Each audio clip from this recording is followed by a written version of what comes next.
Okay, good morning. We're going to go ahead. I see people are logging on now. We'll go ahead and give it just a minute.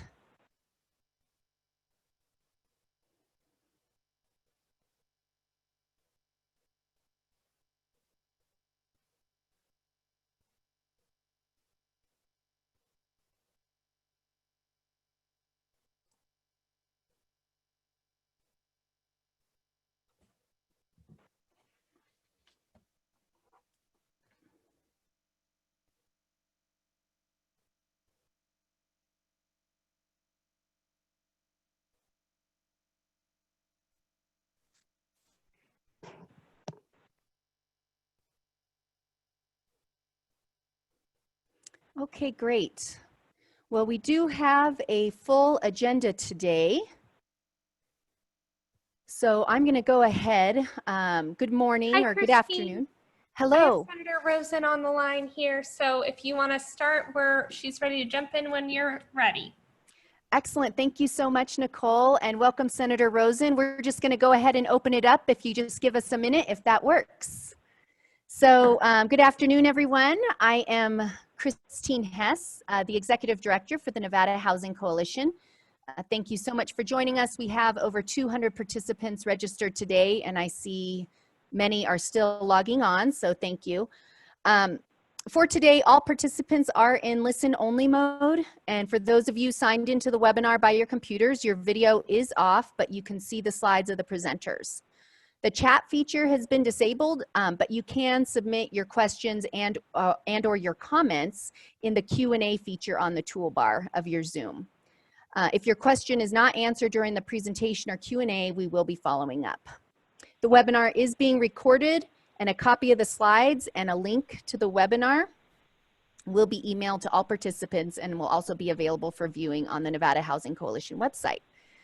So now I'd like to introduce the Nevada Housing Coalition Board Secretary and our moderator this morning, Elena Muley. Thanks, Elena. Thank you, Christine, and thanks everyone for joining today. We are just so excited to be able to have this important conversation with not only our wonderful panelists, but a diverse audience of stakeholders as well.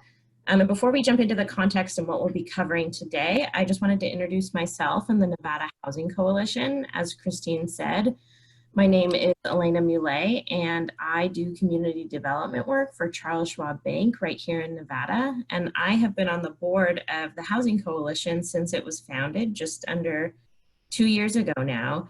And the Housing Coalition was founded by a diverse group of board of directors who purposefully wanted to make sure that representation was included statewide from the south and the north and the rural and urban parts of the state. And so the Housing Coalition is a statewide nonprofit whose goal is to advance and promote affordable housing for all Nevadans, primarily through work involving advocacy, education, and collaboration. And so some of the cornerstone of what we do is working with stakeholders, our membership, and elected officials to promote long-term solutions to Nevada's affordable housing challenges. And as we know, these challenges are going to be even more important than they have been in the past in light of the COVID-19 pandemic. And so today, what we're going to be talking about is better understanding the immediate housing needs in light of the pandemic and how we can promote housing security for Nevadans as our state goes into recovery and reopening. And as most of us now know, Nevada is in phase 2 of reopening, and that certainly brings challenges and implications to housing. So over the past few months, we have seen income supports and some protections and evictions protections around evictions and foreclosures, both at the state and federal levels. But we know that as we head towards reopening, that those are going to end at some point. And when we look at the context of our state, although some people have been able to get back to work, unemployment rates remain extraordinarily high, meaning that many Nevadans are still facing loss of income. And we know from some of our national sources and the research that the coalition has done, over the next 9 to 12 months, these needs are going to be exacerbated. And some of our partners are projecting needs in the hundreds of millions of dollars to properly address housing assistance, with a large chunk of that being rental assistance. So the Housing Coalition has been advocating both at a state and federal level for housing support and prioritization to make sure, again, that Nevadans have access to safe and stable housing in light of everything going on. So while we know there's long-term implications and work that we're going to be doing over the next 1 to 2 years to really get our state back up to where we were pre-pandemic, today, like I said, we're really going to be focusing on immediate housing needs, and we have a wonderful group of panelists to help us understand how to navigate recovery in terms of housing with the resources that are coming in and different policies that are changing. We're really hoping to gain some clarity, understanding, and collaboration from today. So we have an incredible leadership both in our state and at a federal level. And so today we're going to be hearing from US Senator Jackie Rosen, who's going to give us an update from the Hill. And we're also going to hear from our state's Attorney General office, who's been at the forefront, along with the governor, on our eviction and foreclosure moratoriums. And then additionally, we're going to hear from partners outside of the state, both in Arizona and in Texas, who have already started implementing their emergency housing assistance programs. And so we're going to learn some best practices and challenges and lessons learned from them. And then lastly, we're going to focus locally and understand what's happening in our state, both on the statewide level and in particular municipalities, about how is our state going to move forward and how are we going to allocate CARES Act funding that has come in, particularly through HUD. And so what will that funding look like for housing, and what sort of plans do our local leaders have for that? And so with that, it is my pleasure to introduce our first speaker, who is one of Nevada's biggest champions in Washington, D.C., US Senator Jackie Rosen. And while we're looking forward to hearing housing updates from her from the Hill, we're also really looking forward to hearing some of her unique perspectives as she is an appointed member of the Congressional Task Force to Reopen America. And in addition, she is actively engaged in federal housing initiatives, including efforts to expand the low-income housing tax credit program and an increase in investment in NeighborWorks, a federal program that has direct impacts here in Nevada. So thank you, Senator Rosen, for being here, and we look forward to hearing all of your insights. Well, thank you. Thank you so much. I want to thank the Nevada Housing Coalition. And of course, I want to thank you, Elena, for moderating today as we navigate through the world of all these Zoom conference calls and to get all the information out that we need. I really appreciate that. I also want to thank General Ford. I know he's going to be joining us on the call. He is so busy fighting for our state. And of course, each and every one of you that is here on the call with us as well. I know what you do every day is so important in making sure that all Nevadans have a safe place to live. But before I go any further, I just also want to say that I hope that you and your families are safe and that you're healthy. You know, it's an uncertain time for everyone. I know we're going to get through this together as one community and a stronger Nevada. And we said we're in phase 2 and we're continuing to slowly reopen Nevada. It's critical that we work together to ensure that our state, counties, and cities have the resources they need to protect lives and livelihoods.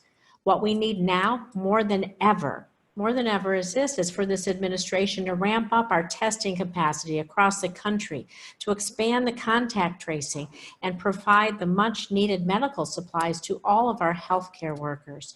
You know, I am the only member of the Nevada delegation serving on the bipartisan White House Opening Up America Again congressional group. I've been on multiple calls. I'm urging the administration to expand and improve our testing capacity. And we must do that. Like I said, that and the PPE, our Nevada frontline workers, our essential workers, actually for everyone. We need that to get our economy and our lives rolling again. But we also need to be able to guarantee everyone access to free COVID-19 testing. This is a point I want to stress because it's imperative that every member of our community is able to get tested.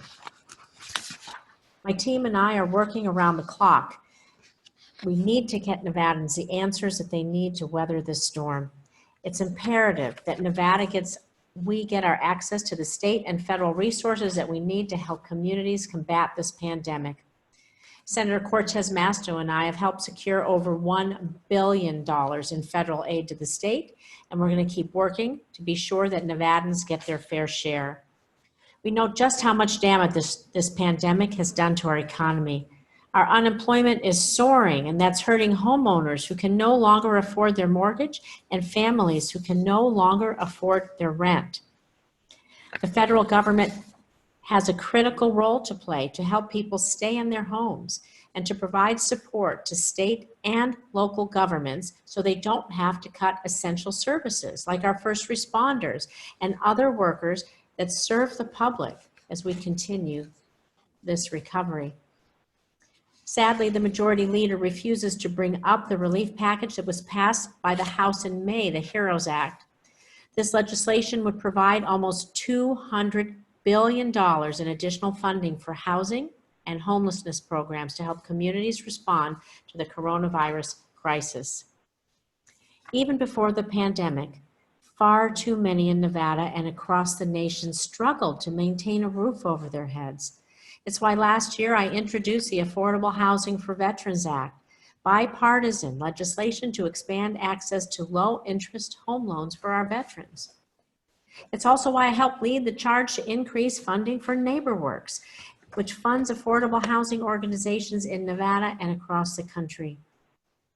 We cannot allow this public health crisis to push more into homelessness and financial ruin. Rental assistance is essential, especially for our most vulnerable communities who are disproportionately affected and struggling with the health impacts and economic uncertainty caused by the pandemic.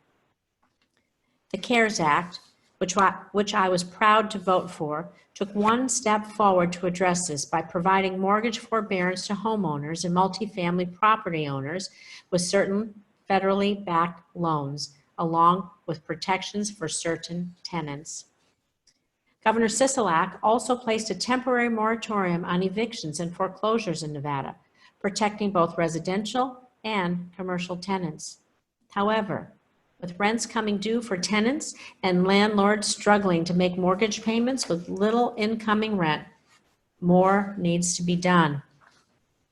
I'm proud to co-sponsor the Emergency Rental Assistance Act and the Rental Market Stabilization Act, which authorizes $100 billion in emergency rental assistance to help tenants and landlords during the pandemic. This money will help tenants pay their rent and utility bills, will give assistance benefiting tenants that will go directly to landlords so that both are made whole. There are also key housing provisions included in the House-packed HEROES Act, which provides $75 billion to states to help homeowners make mortgage and utility payments, $4 billion for public housing, and over $11 billion to combat homelessness. I will continue fighting to ensure Nevadans have the resources they need to remain securely housed during and after this public health emergency, including in any infrastructure bill. But the Senate Majority Leader needs to act quickly to bring the next pandemic relief package to the floor so that we can get assistance to our constituents at home. Know that I will continue to call on this administration and Senate leadership to act. I also want you to know that we are here for you, that my team is here for you, and that we are fully focused on the health, safety, and security of all Nevadans. You can always contact us, but for quick reference, I'm going to give the plug here for my website, rosen.senate.gov. It's got the most up-to-date information, bilingual, Spanish and English, all the COVID-19 information you need on one particular page. There's about 10 to 15 links there. There's also another page for Small Business Portal. I'm on the Small Business Committee. You'll find links to many things for small business loans, the EIDL loans, the PPP, and other kinds of frequently asked questions there as well. And you'll also find all the other kinds of constituent services that we help with on a daily basis. If the information isn't there that you need, please email us or call us. We read those emails. We return all of our phone calls. We are there for you. And we need to make sure, and we want to make sure, that everyone gets every piece of critical information that they need and support they need to not just survive this pandemic, but thrive. And so I'm going to have to hop off in a few minutes, but I want you to know that my team will be on. They're going to be listening to what you have to say, and they're going to take notes, and we will follow up on behalf of our office. So again, I want to thank all of you for being on the call today, for what you're doing to help support our communities. You know, home means Nevada, and for everyone on this call, who are fighting to make sure that all Nevadans have a place to call home. I look forward to your questions. Thank you.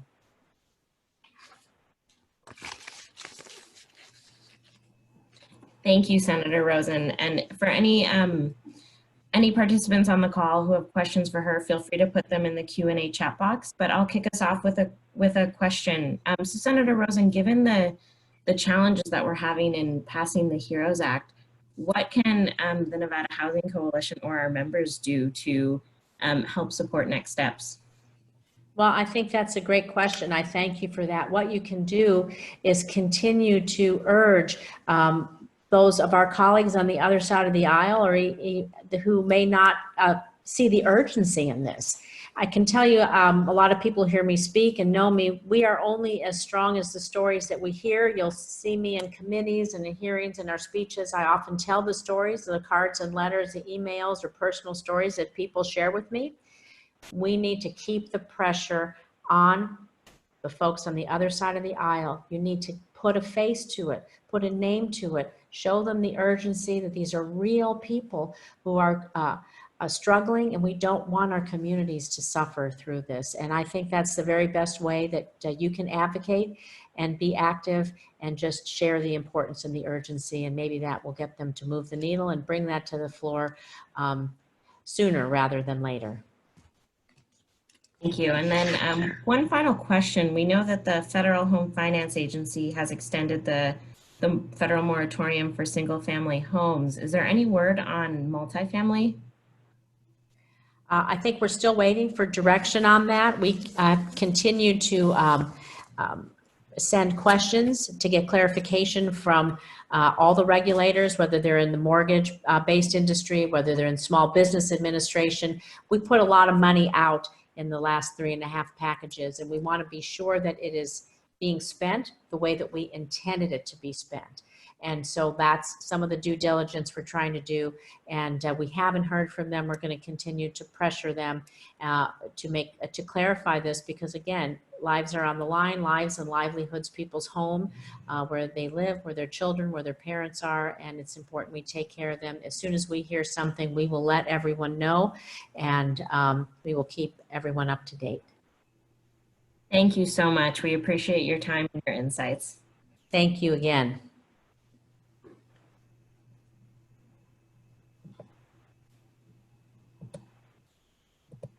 So next we are going to hear from the Nevada Attorney General's office. We know that they have such strong leadership, especially during these times, and Attorney General Aaron Ford has been such an advocate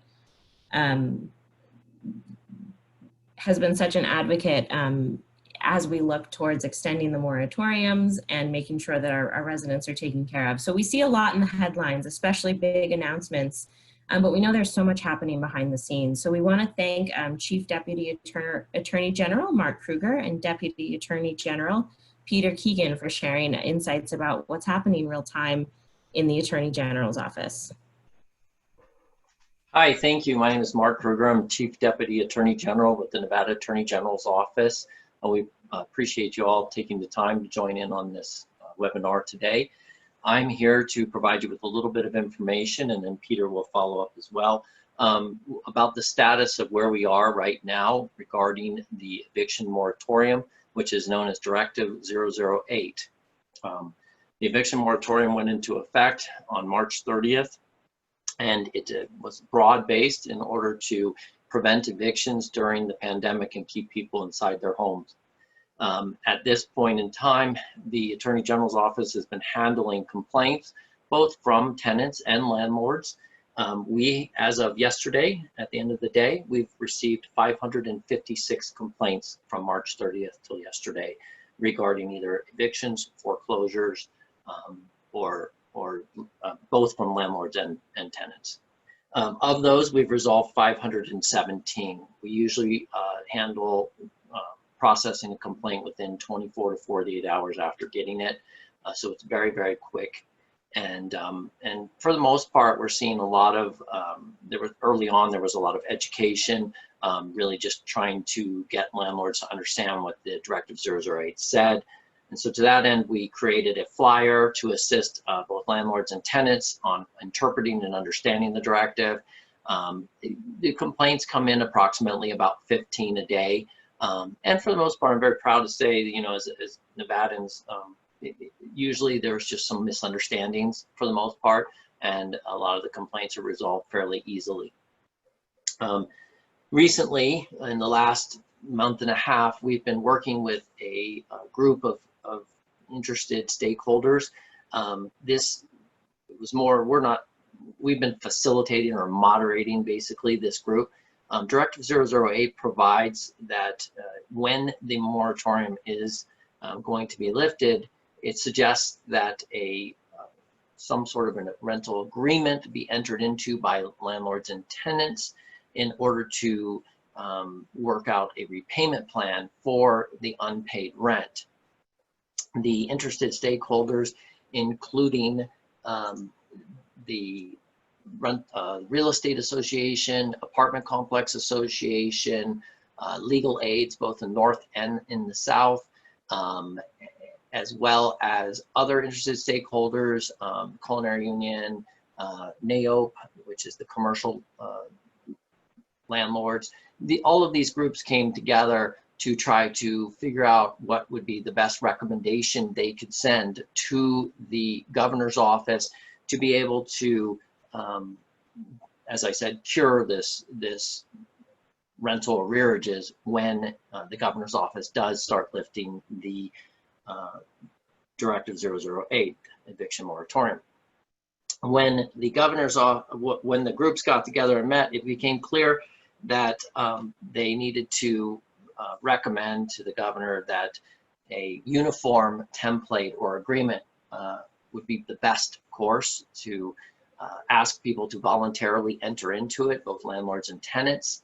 And then also they made a recommendation to lift the moratorium in stages or phases so that it wouldn't have a huge impact on the courts if there were a lot of evictions.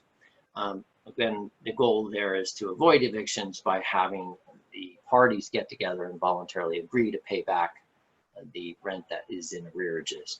So those went over to the governor's office. At this point in time, we don't have any more information about what the governor's office is going to do. It is entirely up to the governor's office and the governor to make a decision on how it's going to be evicted.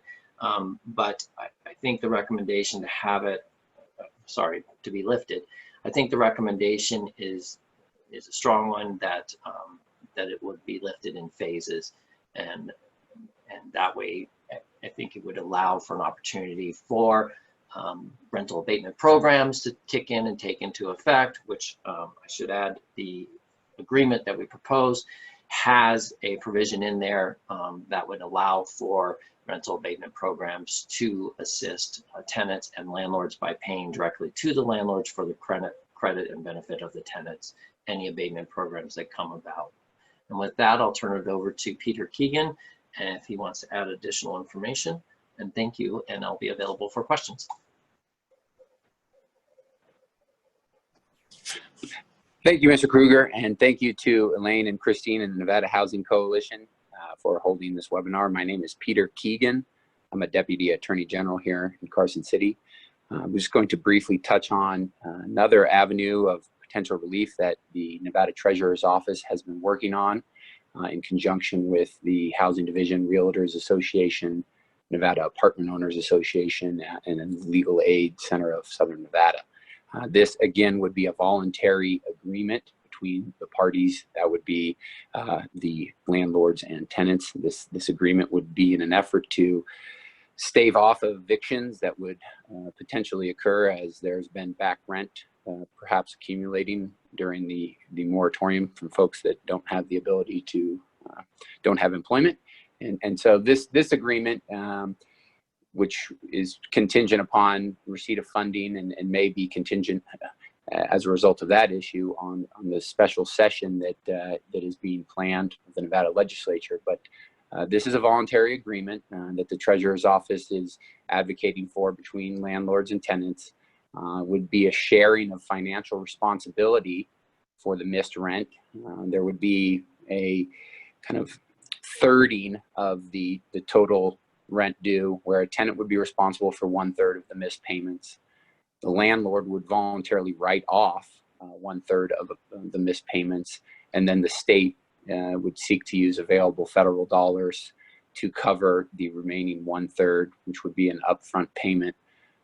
This payment would, through the state as a conduit, would allow the landlord to receive 2/3, that is 2/3 immediately, while minimizing the financial burden on renters, and allow them to then make payments over time, similar to the existing lease addendum that's being proposed by the Bureau of Consumer Protections group that was just discussed by Mr. Kruger.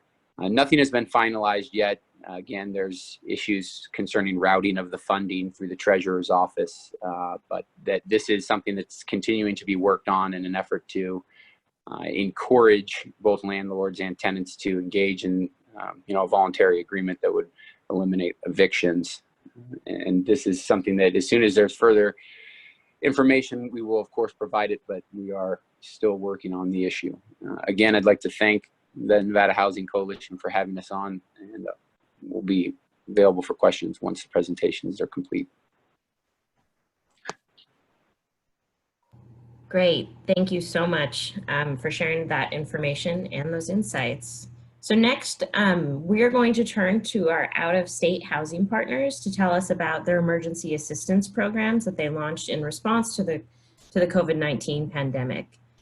And first, we're going to hear from Deputy Director Reginald Givens from the Arizona Department of Housing, and we are going to have our own Steve Acroth with the Nevada Housing Division to introduce his colleague. Good afternoon, and thank you. About 9 months ago, I was at a national conference and found that Carol Dittmore, who is the director of the Arizona Department of Housing, and I were crossing paths in almost every seminar you could imagine. And so we decided mutually it would be in both of our best interests to exchange best practices and ideas. And since then, we've had a number of meetings to facilitate those thoughts. And Reginald Givens, the department's, Arizona Department's deputy director, has been on all those calls. And when they discussed unveiling an eviction prevention program, we were certainly anxious to hear about that. And so I'd like to turn it over now to Reginald Givens to talk about the challenges and successes of their experiences. Thank you. Thank you very much, Steve. As he said, my name is Reginald, and it is a pleasure to be able to share with you guys in this way today. We have had, as Steve mentioned, a number of calls regarding our activities that are similar or identical in search of best practices to improve what we do, and they have been helpful. In fact, there was one in the low-income housing tax credit area that we recently had that proved to be helpful and meaningful. And then I oversaw the state of Arizona's Hardest Hit Fund program, and so I collaborated with a number of people in Nevada on that as well. And so it's my pleasure to share with you at this time the information regarding our Eviction Prevention Assistance Program. And as you can see from the slide, you can go and advance that to the next one if you would, please. I'd like to say to everyone, our program is web-based and community action agency driven. I just want to take a moment and kind of share with you some information from this slide, which is a screenshot of the department's main web page. And you see at the lower left the Save Our Home AZ icon and logo and program information. And that's the Hardest Hit Fund program. And so it's always been out there in what we call web-based and consumer-driven, because the consumer working through HUD, nonprofit housing counseling agencies, activate an online application and work their way through that process at their pace with the support of the housing counseling agencies. And then in the center there, you see the eviction prevention program information. So what we did was parlayed the platform from our mortgage assistance to provide rental or eviction prevention assistance, if you will. So they work very similarly, and yet they have some very distinct differences. But I'd say the greatest aspect of each of them for us, if you will, is that it centralizes the data, which allows us to see all the consumers making application for assistance, and that interaction between them and the HUD-approved housing counseling agency for the mortgage side, and or the community action agency for the rental eviction side. We can see those documentation. So it significantly enhances our ability to do oversight on the program. But an applicant seeking this assistance would come here, and if you click on, if they clicked on the red hyperlink, that's a hyperlink, it takes them into a self-assessment, and then would allow them to complete an online application. And I'll give you a screenshot of this self-assessment. We'll talk a little bit more about the nature of the online application. It's very similar to a credit card application, if you will, about 10 to 15 minutes of personal information, a little bit of financial information, and then they just kind of go into the process and can track the progress of their application inside the system. So that's very helpful as well. If you would advance the slide, and I'll share with you a little bit about the rental eviction information that we have. So this just gives you a sense of what the consumer would see when they click that hyperlink, right? Explaining to them that the first steps is to make their online application, and then they have face-to-face, or then it went to web or phone interaction, email or phone interaction with their housing counselor. But posted on our department website is information in terms of the eligibility. So there's a chart there that they can get that, returning them to the site to log in, and then information regarding the nature of the assistance that the consumer could be eligible for. I will mention to you at this point in time, we have said, we have been flying this plane as we have been building this plane, not just from the beginning, but we continue to, as we evaluate how we can improve what we're doing, and then alter that process or that system in the process. And I'll point out an item or two like that for you, as well as I'll share some information regarding revisions that we've made. But if you would advance to the next slide. This will give you a shot of the online self-assessment that starts with just allowing us to capture some information. So 1, 2, and 3 are eligibility criteria questions. And so if the consumer would answer no to those questions, it would say you're not eligible, and redirect them to some other potential assistance. But obviously the property has to be in Arizona, they have to be a resident, and their hardship has to be COVID-19 related. I'll do a little back and forth between our mortgage assistance and this, because we were fortunate enough to still have our hardest hit fund program in place. And so consumers who are homeowners and experiencing a hardship as a result of COVID-19 can make similar application for that mortgage assistance. And their hardship doesn't have to be exclusively or directly COVID-19 related. It is an income reduction. And essentially, that's the same requirement of the rental eviction assistance. It has to be a 10% or greater reduction of income, we would say, related to COVID-19. So helps them. Question number 4 just allows us to capture information regarding the household if they've received assistance in the past from us or one of our participating partners. And so we get a sense of who's repeat consumers or assistance seekers, if you will. And then 5 and 6 and 7 work in concert in the system to say, what's the monthly rental payment? What's the previous income? What's the present income? And by design, the program requires the consumer to contribute 30% of their current income toward the rent. So it is really a based program that doesn't just assess the need based upon a reduction of income, but assesses the need in accordance to that reduction. So if their income would cover, 30% of the rent, then the program subsidizes the different 70% in order to make the entire payment. But we asked on question 8 if they're current, because that gives us a sense of the status of the household in terms of their rent and eviction, and then 9 if they're pending eviction, and then 10 just simply how they learned about it. And that helps us in terms of the marketing with the program. But we've not needed to do much marketing, because from the word go, this program had about 8,000 to 9,000 applications instantly, which was the precursor to our challenge, if you will, in processing those applications. But thanks for hitting the slide. So here's where we get to the eligibility criteria. When we streamlined this, it had a little more meat on it before, but this is it: a valid state ID, a current lease in which the applicant is named on, documentation of the pre-hardship income, and documentation of the post-hardship income. We surmise from the reduction of income that is COVID-19 related. You can see that somewhat in the industry that the person works in, but generally, if they've experienced that reduction, it's going to make them eligible.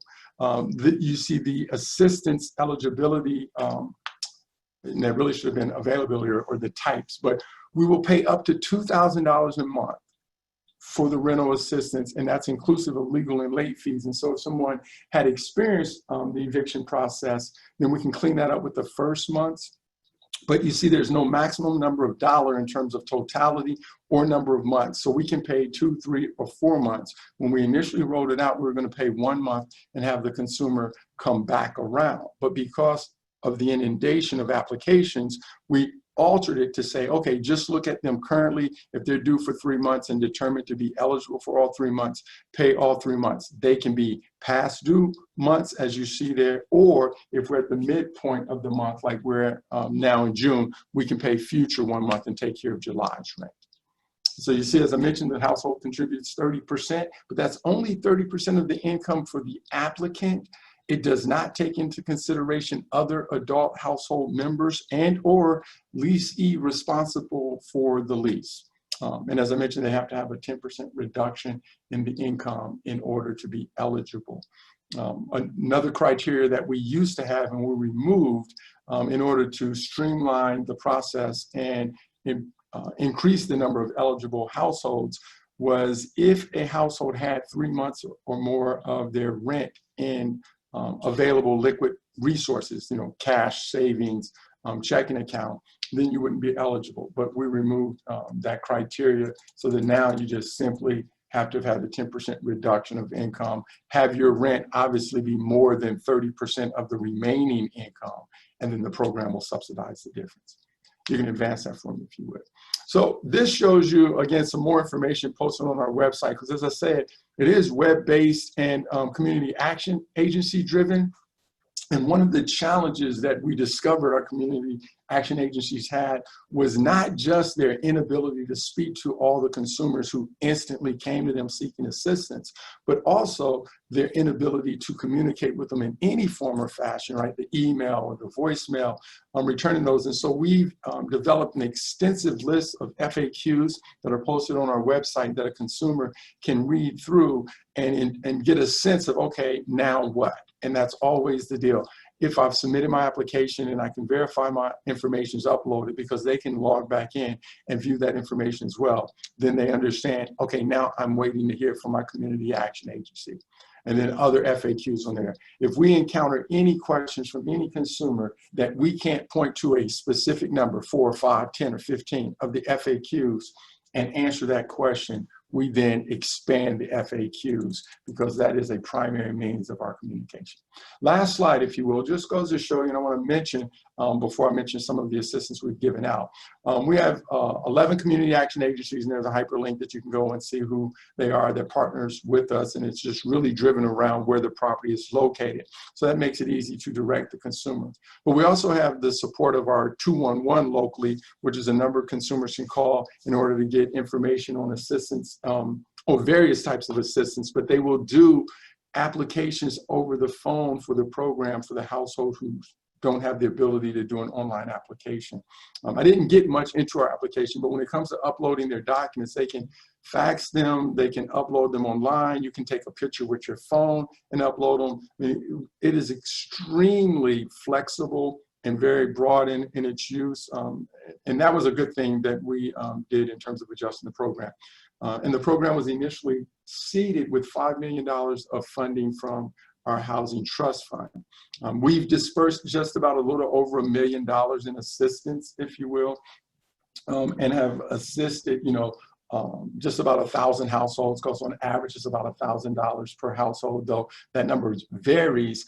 And having all of that data in our system allows us to get all the demographics, ethnicity, gender, age, obviously zip codes. So as we begin to try and analyze not just who we assisted, but where assistance was needed, we'll be able to go back and get that information as we comb through the data.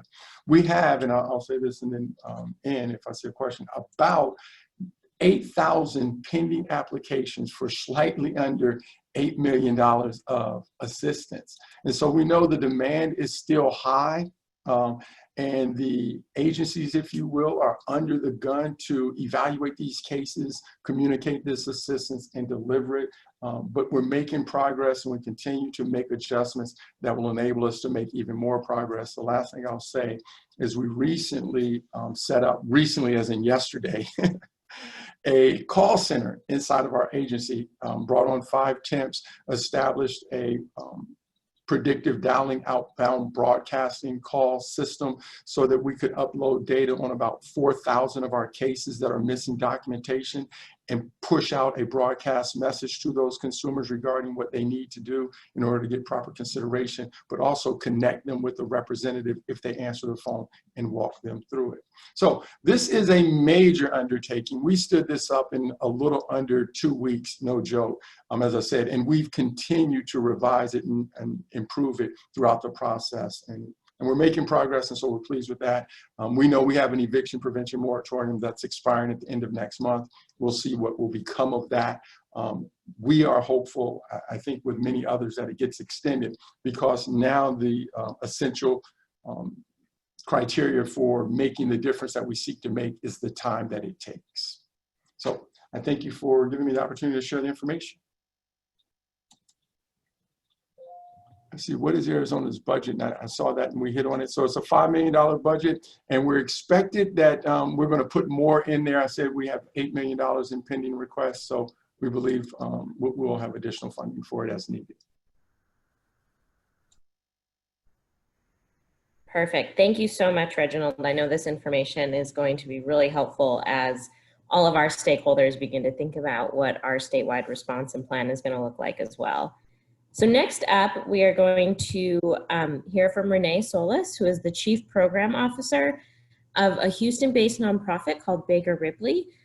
Baker Ripley recently administered an emergency rental assistance program for the city of Houston. And their emergency assistance program opened up significantly before other parts of the country. It opened on May 13th, and they had committed $15 million in assistance that had been allocated in less than 2 hours. So I know as we consider the millions of dollars of emergency assistance that we have to distribute, Baker Ripley is going to be a really great resource as we ask, how are we going to do this and how do we create the capacity to do this? So thank you, Renee.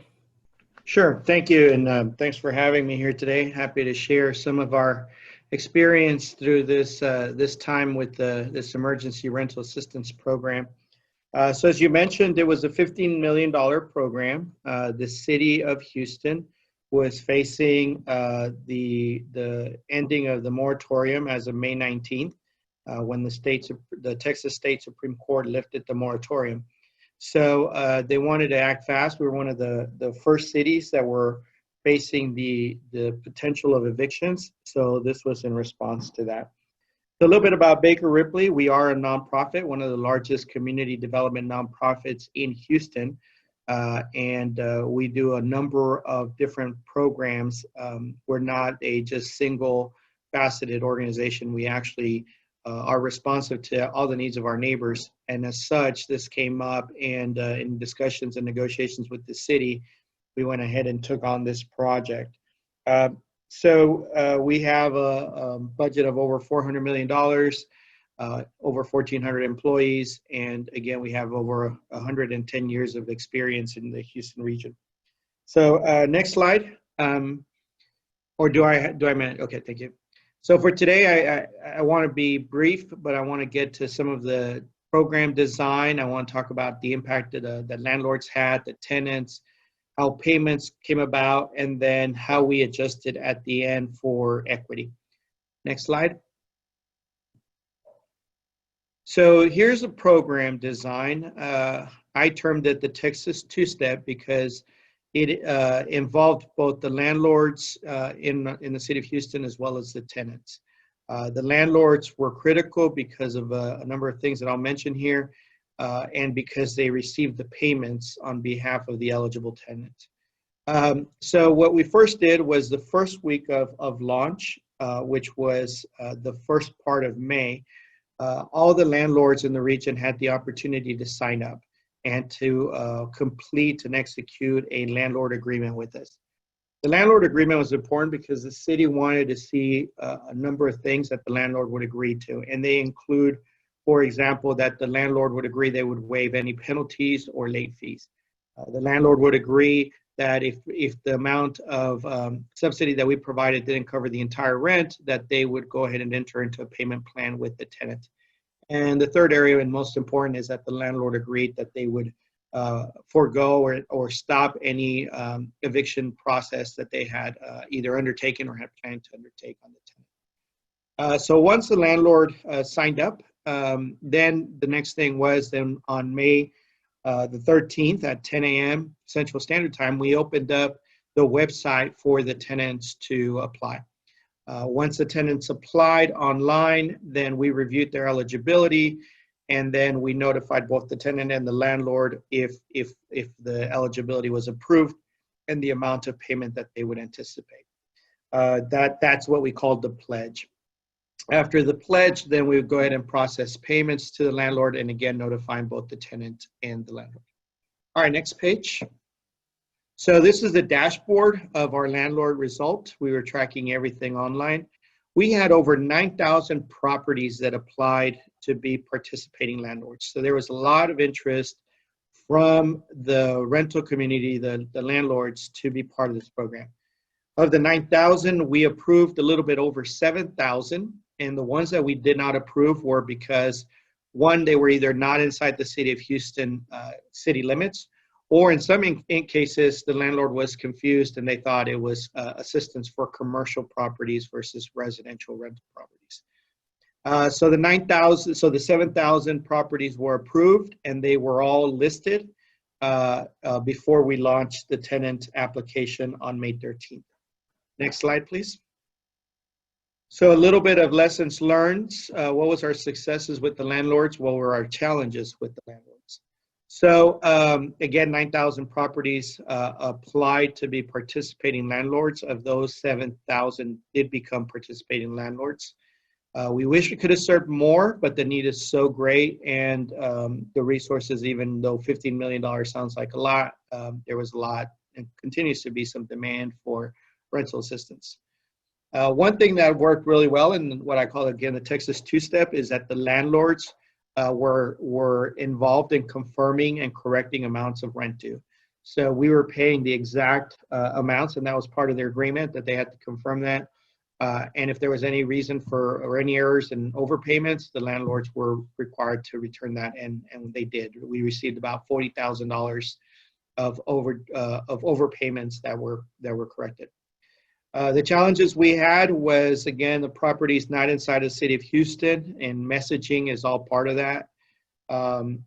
We had a little lesson learned for us, where we realized that there were a lot of city of Houston properties that are not necessarily inside Harris County. They are in our outlying counties, but the city still has reach out there.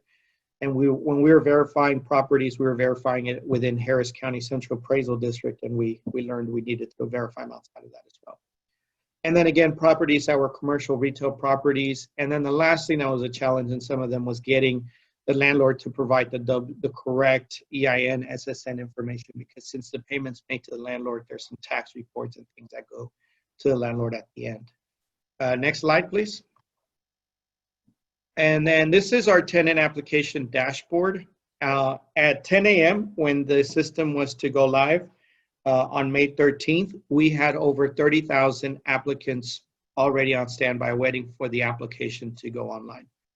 Of those 30,000, we received over 12,000, almost close to 12,000 applications within the first 90 minutes of the application being open online.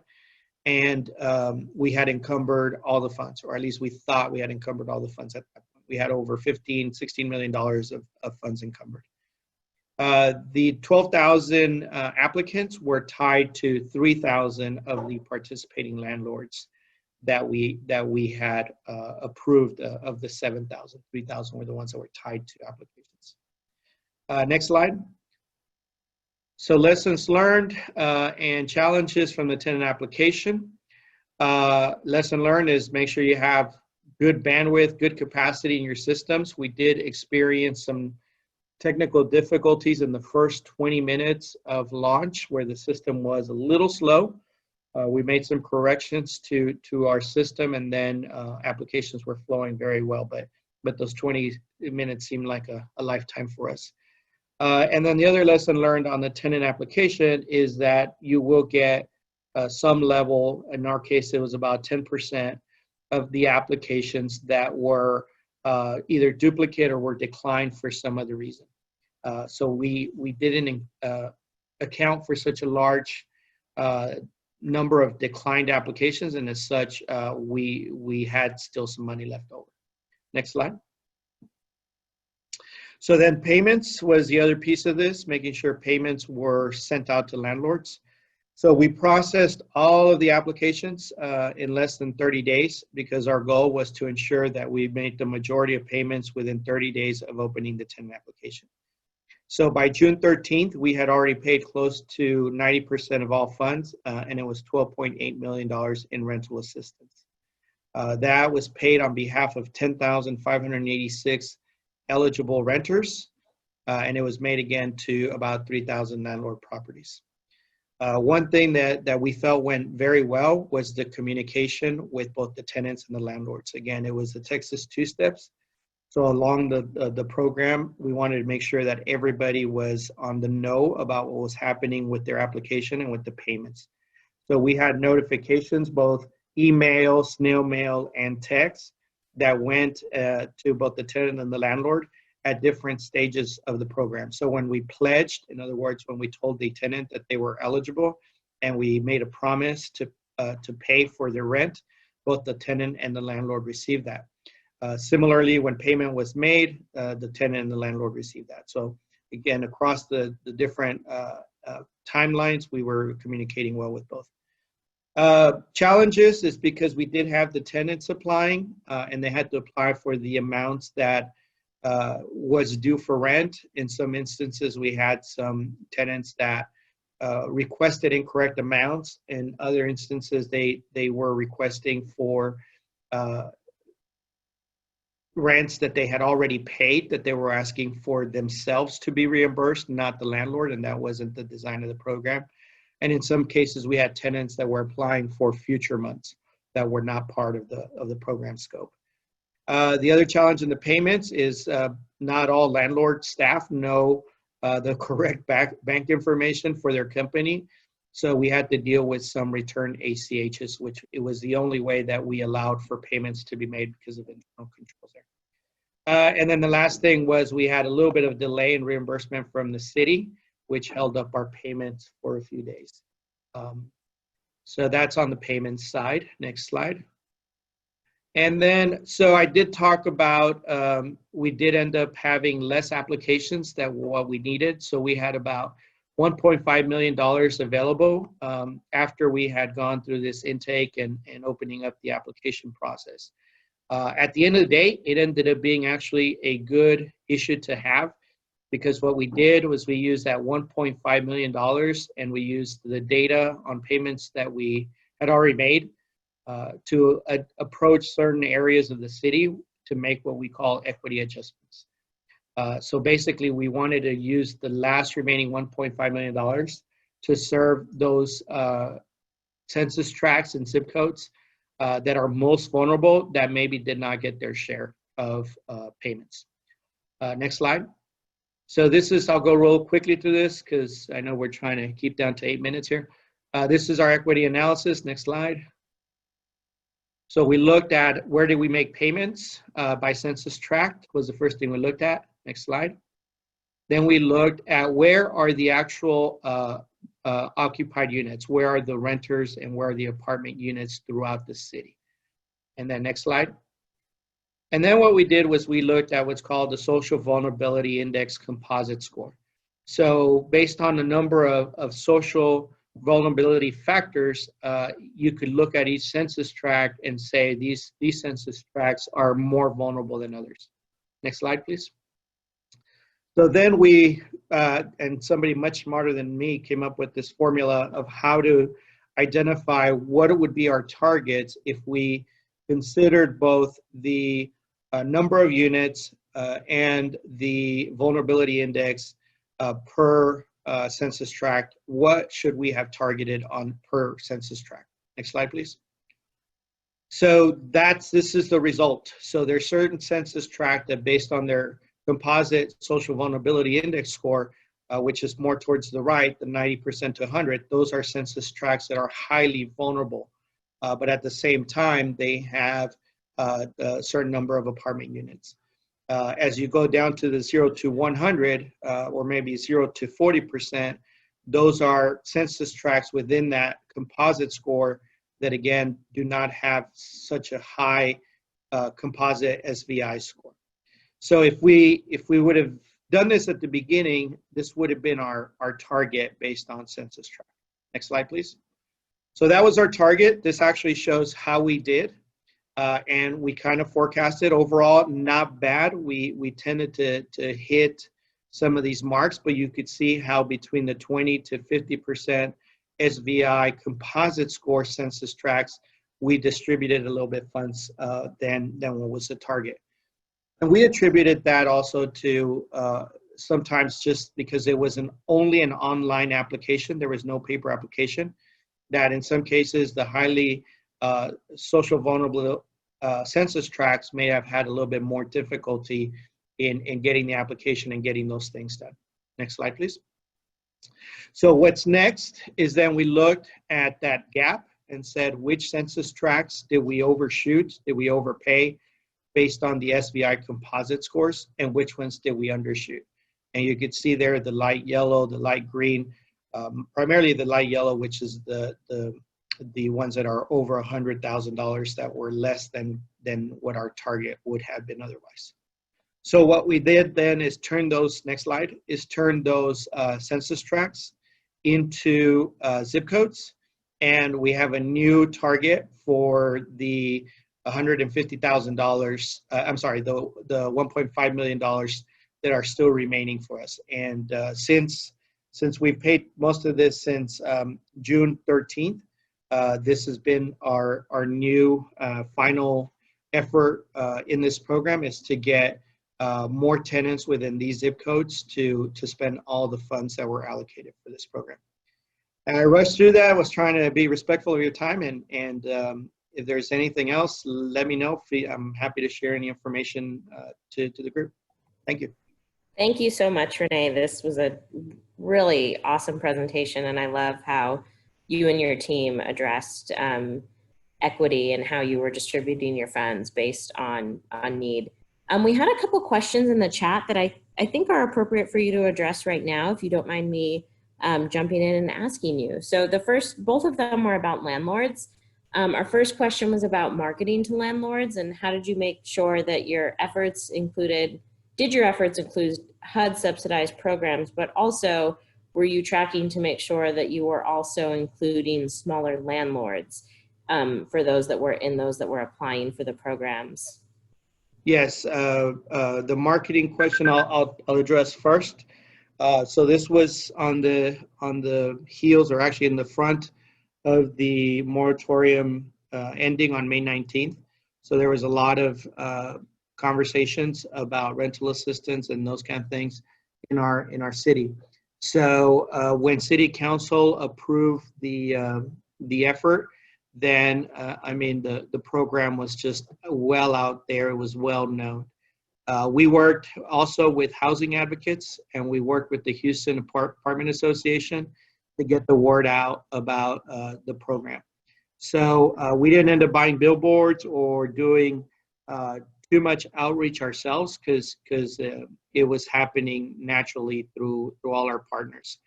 The housing advocates played a big role in going out, especially to the vulnerable communities, and helping landlords and tenants in those communities understand that the program was launching and what they needed to do to prepare. In terms of landlords, it was open to everybody. And yes, we were tracking, when we did the landlord enrollment, we tracked the type of enrollments, and our dashboard showed that in one of the graphs. It shows how many were multifamily, how many were single family, how many were condos, townhomes, even mobile homes we were tracking. And at the end of the day, we were matching that with the actual inventory within the city of Houston. And it felt very, very much aligned with what we have in terms of the inventory there. So what was the other question? Or maybe that was it. I think you answered them both. Perfect. So I want to thank Reginald and Renee for, again, sharing best practices and lessons learned from their communities about how they have proceeded in structuring and implementing their emergency assistance programs. And I think this is a great pivot point, because the next part of our agenda, we're going to hear both from the state of Nevada and then from local communities about how they plan to allocate the CARES funding that they've received through HUD.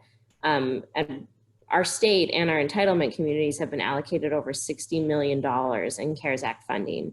And we know that all of the teams that are responsible for administering these funds are balancing reopening plans with their everyday job responsibilities. And so we're now going to hear from some of the major recipients of these funds how they are using or plan to use their CARES Act funding. And so first, we're going to hear from Nevada Housing Division Administrator Steve Akroth.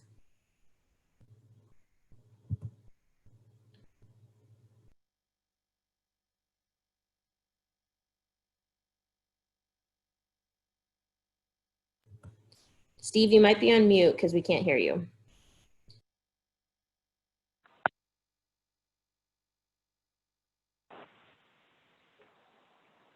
Are we good now?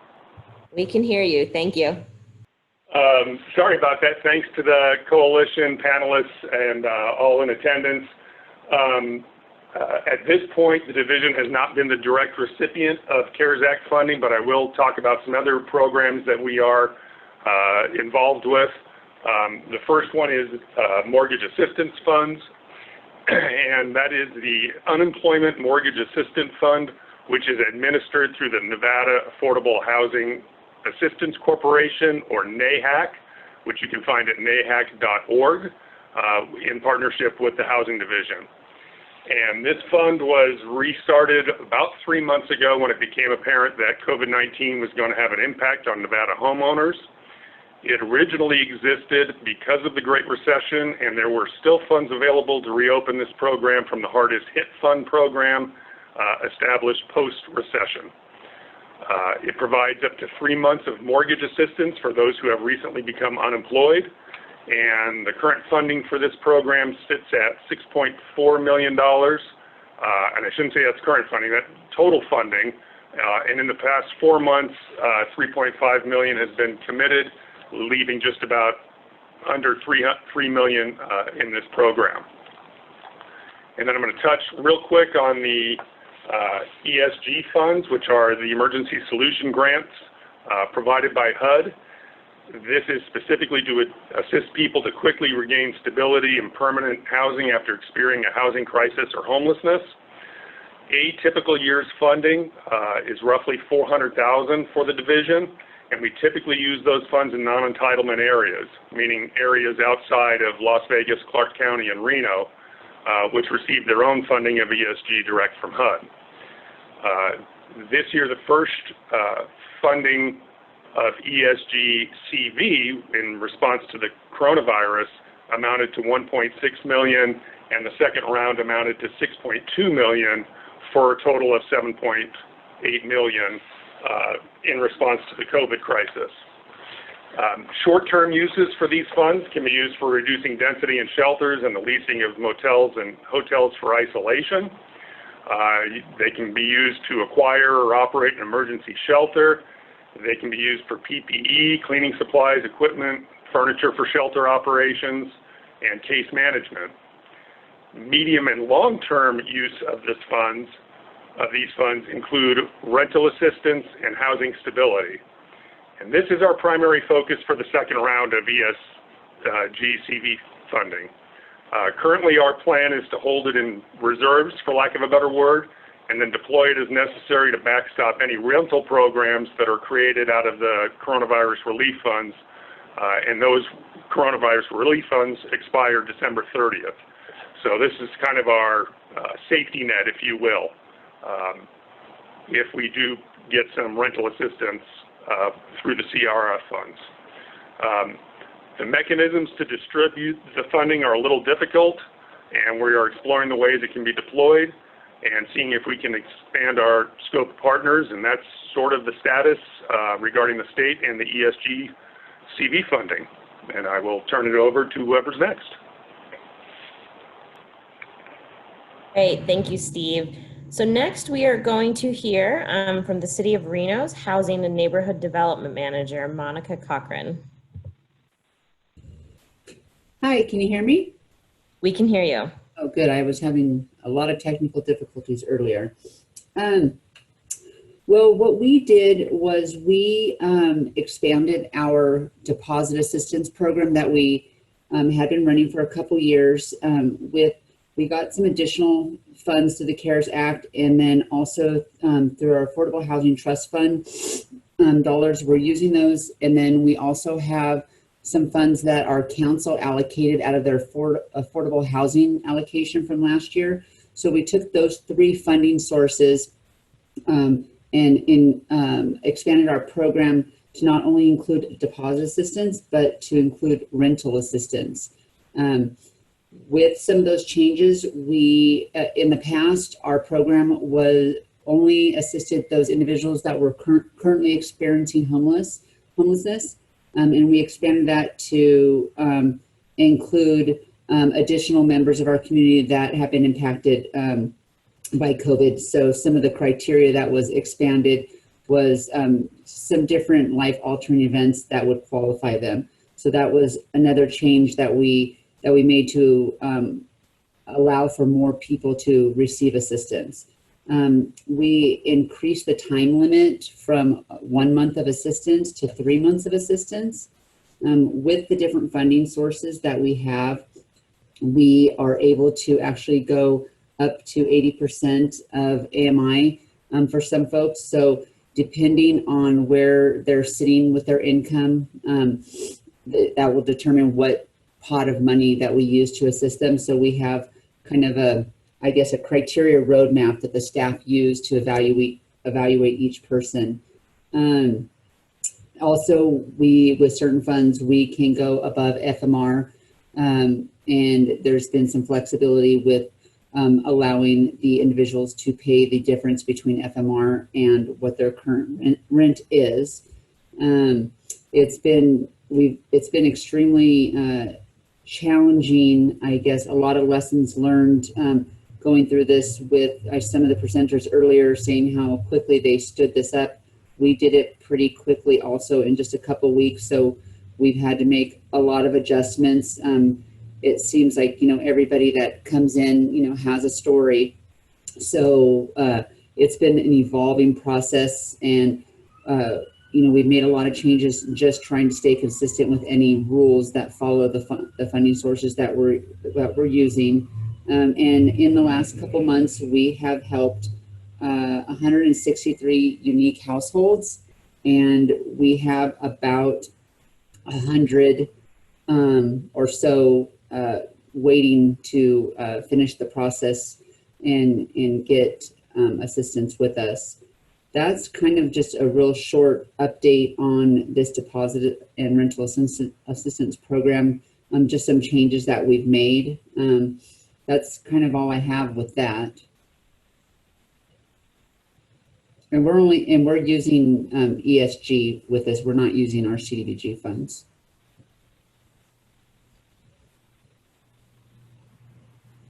Thank you very much, Monica. So next we're going to hear from the City of Las Vegas.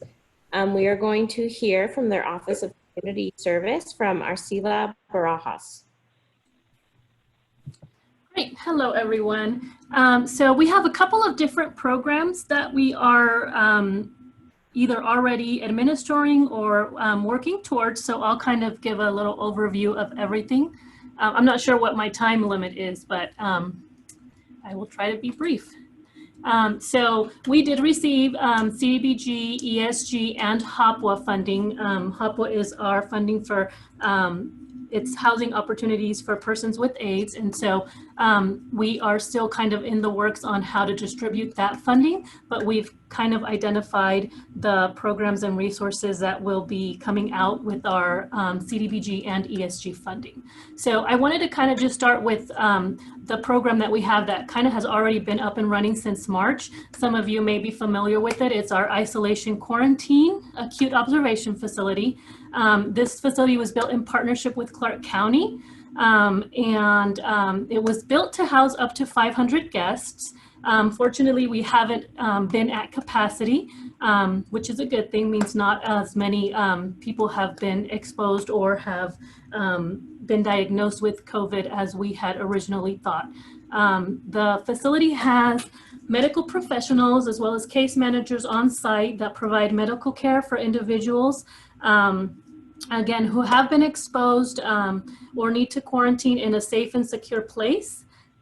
We separate our guests in different tents based on their diagnosis, their symptoms, and or their exposure to prevent cross-contamination. We provide 3 meals a day at this facility along with some entertainment opportunities so our guests feel comfortable and will stay their required time of quarantine or isolation depending on what their exposure is. This facility is actually in the process of demobilizing, so we are slated to run through June 30th for now, and then hopefully the health district will take on from July 1st to support these individuals that are homeless and referred from hospitals and shelters.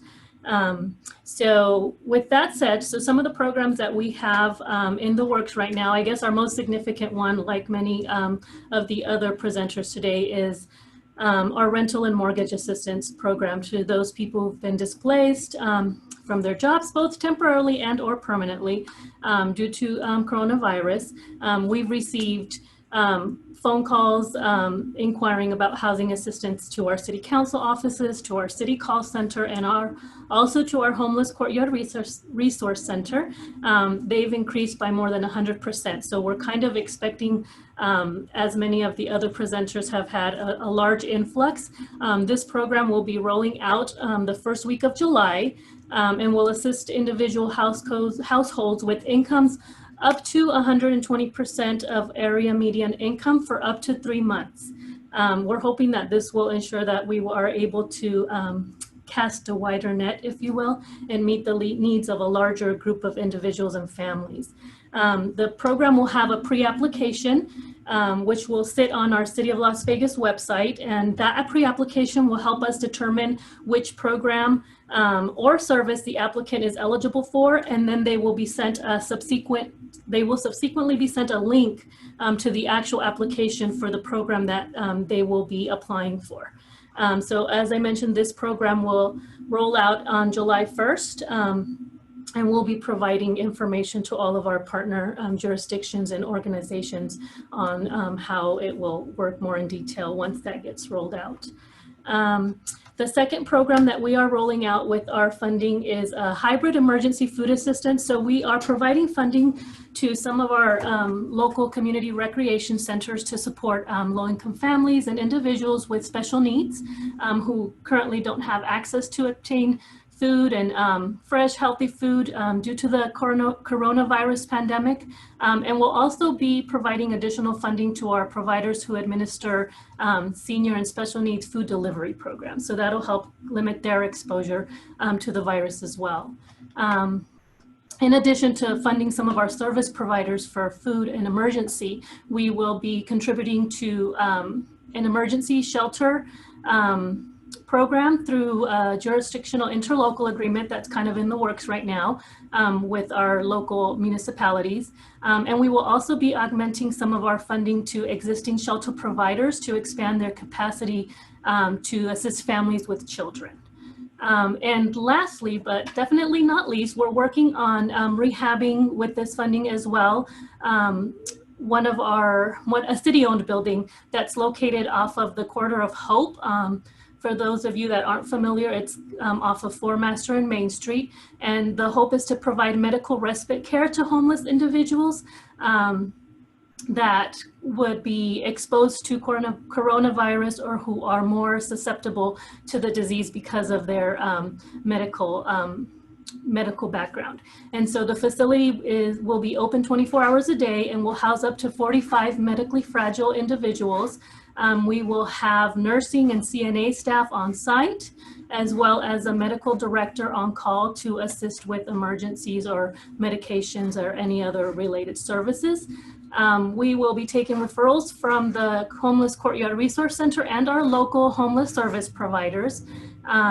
And part of the programming for this facility will include transportation services. So for individuals that are housed at this facility, as well as throughout the homeless corridor, the transportation will have stops at organizations and public facilities that provide essential services such as benefits, healthcare, meals, and social services. And this facility is slated to open no later than August 1st. And will be open for a year. Right now, our time frame is a year based on the funding source. And so I think that's kind of, in a nutshell, some of the programs and stuff we have going on. Thank you very much. And last, we're going to hear from Clark County. We're going to hear from Kristen Cooper, who is the Assistant Director for Clark County Social Services. Thank you very much. So we have quite a bit going on at Clark County Social Service, as we are the agency that serves not just the unincorporated areas, but the incorporated cities in Southern Nevada. And we've been quite busy since we started. So could we go to the next slide? So we had some things that were expedited and expanded in response to the COVID-19 pandemic. And that included our crisis response team, which, hang on a second, we actually put together about $2.3 million in county general funds for expanding some contracts. So one of them was our outreach response team, our MCIT, as we call it, Mobile Crisis Intervention Team. And it's for 6 months from March, so it will end in September, but we're looking at extending that contract. That is to go out, for them to go out to our highly vulnerable populations that are out in the places not meant for human habitation, and ensure that they had information about coronavirus. In some cases, the health district has gone out and conducted testing along with the MCIT so that folks could know whether or not they had contracted the disease, and then we could get them into services at that point.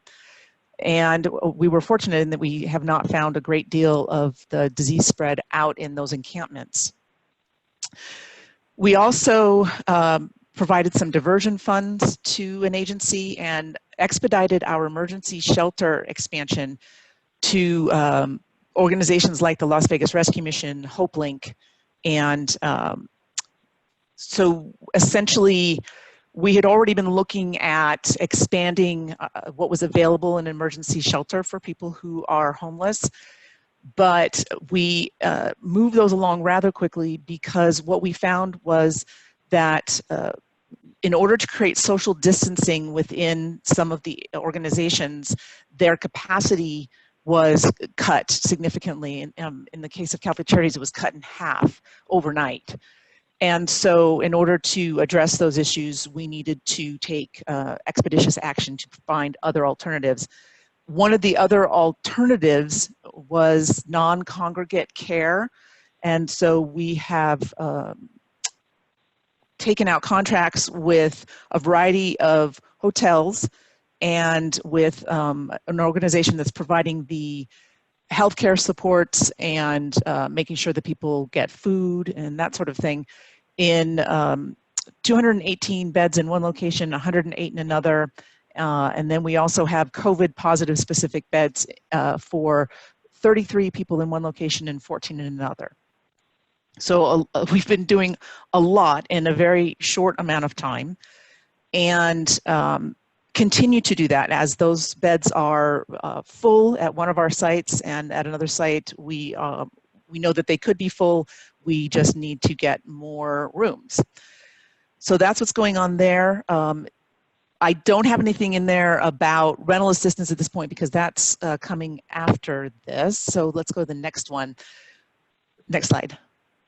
So we also had some really important lessons that we learned as part of this. As people have been saying nationwide that this has been exposing weaknesses in our systems, that is the same for us. And so we had a positive in that we had our Board of County Commissioners has been very supportive of the efforts that we're making at social service around homelessness and addressing homelessness. And so we had a lot of the infrastructure in place that is needed in order to move forward quickly on those contracts that I just spoke about, and to get the funds out there to the community, and to create sort of slightly different models because you need to take into account social distancing. So that was important, and we were lucky in that we were under a state of emergency, so then you can get those contracts through more quickly than you normally would in a normal time. But we were missing a couple of things. One, we discovered that the folks we were particularly interested in assisting in getting into non-congregate shelter or non-congregate housing, which is hotel rooms in our case, those folks are high vulnerable according to the CDC. So that would be people who are 65 and older, and or have other disabilities, underlying conditions that make them really people who would not do well if they got COVID-19. And so we have been housing those folks, but what we're finding with them is that they have considerably more and ongoing medical issues that are chronic. And it's a variety of things, whether it's heart issues or diabetes. They have some lung problems. There's been wound care. There's been all sorts of things that we're finding among folks that are out there. And the thing that is really distressing is that a lot of these folks also have income. It's just that it is not enough for them to be stably housed. So they maybe were staying for a couple of weeks in a weekly hotel, and then they would be the rest of the time on the street because they just had enough to cover those 2 weeks. And these are people, and the majority of the ones that we're assisting are 65 and older. So I guess the important point that we learned was that homelessness is also a medical issue, not just housing and economic issue. And then we have not, as a community, had harm reduction strategies in place. And that is something that we have had to take a look at, because we're housing somebody in non-congregate care, but there's somebody that smoking is often something that is used as a way to replace maybe some other bad habits that they might have. And so what do you do? Like, if they need to go to the store and get smokes, but you're not allowing them to go to the store because you're quarantining them, you're trying to stop them from getting sick, what do you do? Well, you provide those cigarettes. So those are the kinds of harm reduction strategies that we've had to have discussions about, and it's been interesting. Next slide, please. So now we're working on it really shouldn't say post-COVID-19 because we're still in it, but our next COVID-19 response, which is using primarily coronavirus relief funds right now until the end of December. And then stepping in with CDBG coronavirus funds and ESG coronavirus funds. And so the one that we have going out right now, the big one that I think everybody on here would be most interested in, is $30 million in rent and utility assistance that is currently out on the street for our nonprofit partners to apply to be part of the program. And we have identified organizations that we know already do these programs and have the capacity to manage these funds, and they're putting their applications in by this Friday. We are also at the same time in the midst of drafting today, in fact, a letter that will go out to all of our landlords, including those that operate subsidized housing, that will ask them for their participation with these nonprofits. We'll try to get W-9s so that we can share that with all the nonprofits, so that that cutting of checks or that ACH isn't delayed by having to put those systems in place before the program is stood up. So a lot of balls in the air right now on that side, and we have different criteria than the city is going out with, and ours will be coming out most likely the second week of July as opposed to the first week of July. And pushing it, actually getting it out the second week of July is going to be really pushing it for us. But I think that all those sources of funding will be really important to the community. Ours is for people up to 100% of area median income, and it can be a long-term rental assistance. We can pay arrears back to March 1st, and so there's a lot happening with that. And we'll get more specifics out to everybody as we move forward. We are also expanding our outreach. We want to expand our outreach teams to include medical personnel to go out with the outreach teams, so the mobile crisis intervention teams. We are looking at diversion programs, which is something like if somebody comes in and they need assistance, they're not going to be able to pay their rent because they can't work because their car broke down. You pay for getting their car fixed as opposed to then having them be dependent on rental assistance and other assistance long term. So fixing their car lets them go back to work, and then they can be self-sufficient again. So it's things like that. We also want to do some work on expanding our non-congregate sheltering and some work on rapid rehousing. And then we also, the following week, so the week of July 6th, we'll be going out with an application for basic needs programs in the community. So this would include things like food, transportation, childcare, shelter, and tenant landlord counseling, which will be part of the rent and utility assistance program as we move forward. Next slide. Okay. So here are some of the things we're thinking about and that we think are important to have a discussion about as a community. We have a great deal of support to talk about a lot of these things. We are getting support from the U.S. Department of Housing and Urban Development through their technical assistance program. We have excellent technical assistance providers. And so one of the biggest ones that things we're concerned about right now is what will be the community impact when the eviction moratorium ends. And of course, anybody who's on the phone, we're pushing to have that pushed out as far as possible, please, so that we can get our rental assistance and mortgage assistance and utility assistance program out to the community and in place in order to avoid the mass numbers of evictions that we would expect would happen based on the rate of unemployment in our community. And then we are concerned because shelters may continue to operate at a lower capacity due to social distancing requirements, including day shelter. And so how does that impact our ability to meet the needs of those experiencing homelessness, and what does that expansion look like?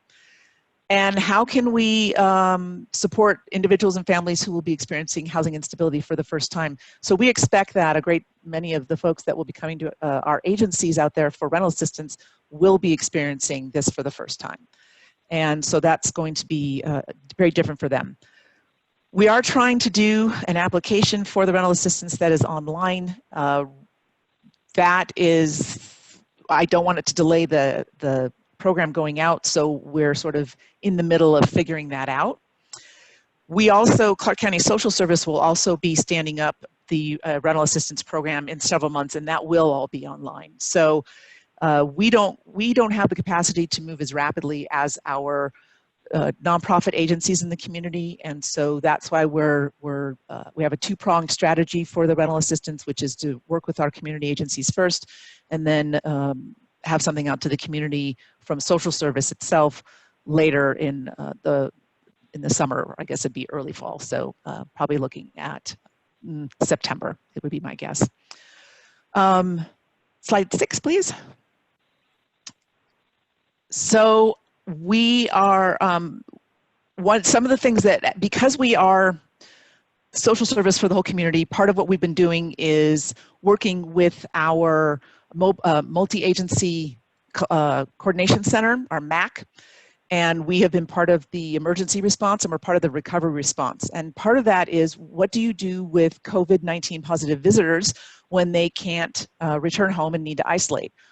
Or locals. What we have had cases of are locals that need to isolate away from their families. And what do you do when they're the main breadwinner?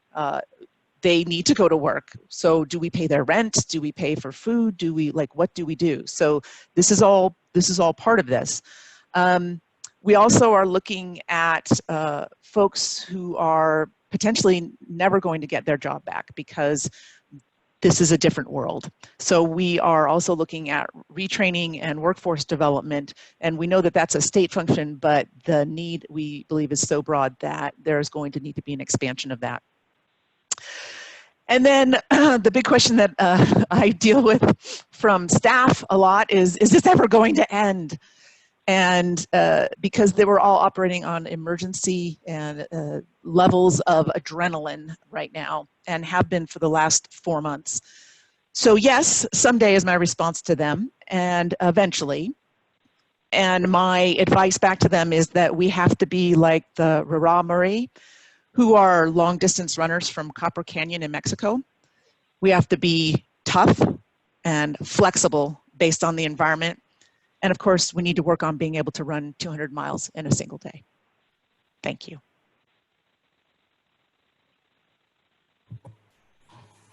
Well, thank you to all of our panelists. I know there was a lot of information that was shared. So Christine and I are going to commit getting you a recording and a copy of all the slides. And we are also going to put together a summary of all the different information and work on getting a quick graphic or chart or something that helps to break down all the different resources and places that you can go for assistance and information. And I want to apologize. I know we're at time and a couple minutes over, so we're not going to have time to do Q&A live, but we have taken all of the questions, and we'll also commit to responding to them in our follow-up information as well. So again, a big thank you to all of our panelists. This was really helpful information as we look towards how we can